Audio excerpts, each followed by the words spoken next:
اچھی عادات کی مالکہ نیک اور پاک دامن عورت اگر فقیر کے گھر میں بھی ہو تو اسے بادشاہ بنا دیتی ہے۔ الجھنا چھوڑ دے ایسی چیزوں سے، حالات سے اور لوگوں سے جن کو آپ بدل نہیں سکتے۔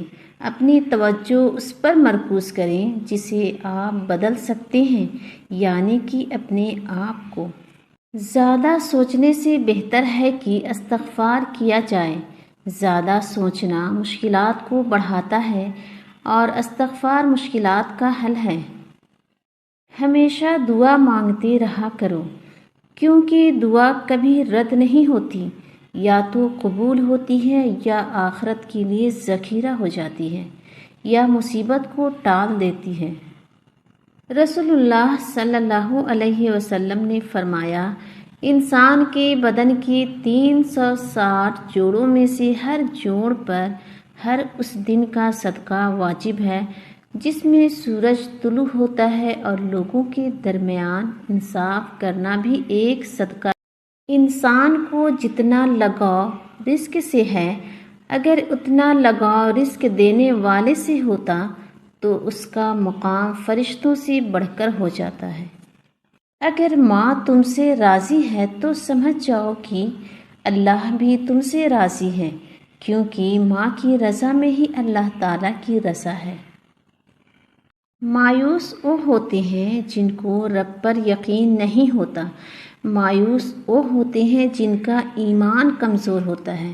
مایوس وہ ہوتے ہیں جو ڈر جاتے ہیں دنیا سے۔ سنو، تم ایسے لوگوں میں شامل نہ ہونا۔ ہمیشہ اس بات کو یاد رکھنا، تمہاری مصیبتوں سے تمہارا رب بہت بڑا ہے۔ تمہارے نفس کی تربیت کے لیے اتنا ہی کافی ہے کہ تم ان چیزوں سے دوری اختیار کرو جو تمہیں دوسروں میں بری لگتی ہیں۔ آسانی کا انتظار صبر اور تحمل سے کرنا بھی عبادت ہے، کیونکہ آزمائش ہمیشہ نہیں رہتی۔ صرف اپنے آپ کو صاف رکھنا نصف ایمان نہیں، اپنی سوچوں اور دل کو بھی صاف رکھنا چاہیے۔ وضو کرنا دنیا کا سب سے سستا اور بہترین سینیٹائزر ہے، جو انفیکشن کے ساتھ ساتھ گناہوں سے بھی بچاتا اور پاک کرتا ہے۔ اچھا وقت اسی کا ہوتا ہے جو کسی کا برا نہیں چاہتا۔ ہر چیز بن مانگے مل سکتی ہے، لیکن ہدایت نہیں، لہٰذا ہدایت یافتہ بننے کی ہر وقت دعا کیا کریں۔ چھوٹی چیزوں میں خوش ہونا سیکھیے، بڑی چیزیں خود ہی آپ کا مقدر ہو جائے گی۔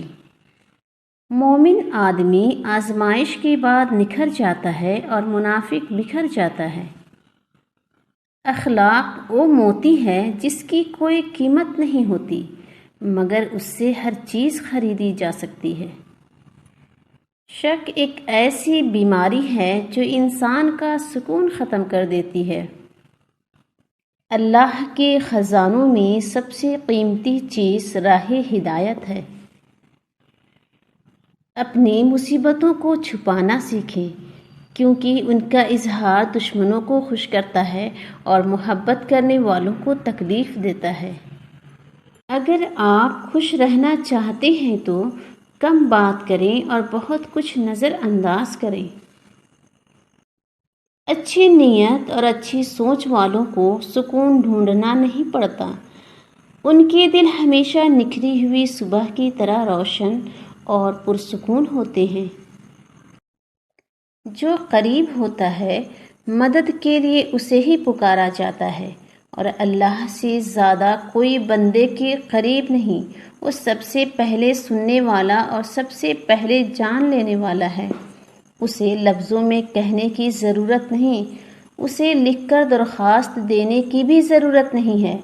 اسے دلیلیں بھی نہیں چاہیے کہ ہمیں مدد کیوں چاہیے۔ اس ذات تک پہنچنے کے لیے بس اسے پکارنا پڑتا ہے۔ وہ سب کا دوست ہے، سب کا مددگار ہے۔ جب ہر چیز الجھ گئی ہو، ہر چیز اپنی جگہ سے بکھر گئی ہو، سمیٹنے سے بھی نہ سمٹے تو ان چیزوں کو وہیں چھوڑ دینا اور اپنی دعاؤں میں شدت اختیار کرنا۔ جب تم اپنی دعاؤں میں شدت اختیار کرو گے تو ہر چیز اپنے آپ سمٹنے لگے گی۔ تمہاری ہر ناممکن خواہش تہجد ممکن بنا سکتی ہے۔ ہر تکلیف سے تمہیں تہجد شفا دلا سکتی ہے۔ تم سوچ بھی نہیں سکتے کہ ایک تہجد تمہیں کیا کیا دلا سکتی ہے۔ تہجد معجزات کا دوسرا نام ہے۔